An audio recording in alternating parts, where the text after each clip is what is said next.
Hello అండి. మేమైతే ఇక్కడ డీమార్ట్కి అయితే వచ్చేసాము. నాకైతే ఈ డీమార్ట్ అంటే సగం గుండెల్లో గుబులు వచ్చేస్తుంది.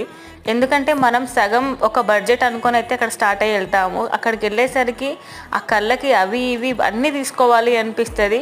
మన బడ్జెట్ కాస్త డబల్ అయిపోతూ ఉంటుంది. కానీ ఇక్కడికి వస్తే మాత్రం ప్రతిసారి మేము అనుకున్న బడ్జెట్ కన్నా ఎక్కువనే మేము షాపింగ్ చేసుకొని అయితే వెళ్ళిపోయాము.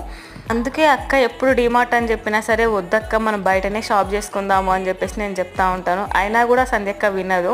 ఈసారి లాస్ట్ వన్స్ వెళ్దాము అని చెప్పేసి ప్రతిసారి లాస్ట్ అని చెప్పి తీసుకొని పోతూ ఉంటుంది. ఈరోజైతే నేను చెల్లి అక్క ముగ్గురం కలిసి షాప్ చేసాము మా బుడ్డదాన్ని వేసుకొని. కానీ నేను డీమార్ట్కి వెళ్ళిన ప్రతిసారి అయితే నేను ఇక్కడ చెప్పులు అయితే ఖచ్చితంగా తీసుకుంటాను. డైలీ యూస్కి చెప్పులు నాకు తక్కువ బడ్జెట్లో 200 రూపీస్కే వస్తాయి అని చెప్పి ఏం కొనుక్కున్నా కొనుక్కోకపోయినా డీమార్ట్ మొత్తం ఒక రౌండ్ అయితే వేసుకొని ఇంకా లాస్ట్ అయితే బిల్ అయితే చేయించుకొని వచ్చేసామండి. అనుకున్న బడ్జెట్ కంటే ఎక్కువనే అయ్యింది అనుకోండి. Thanks for watching. Bye bye.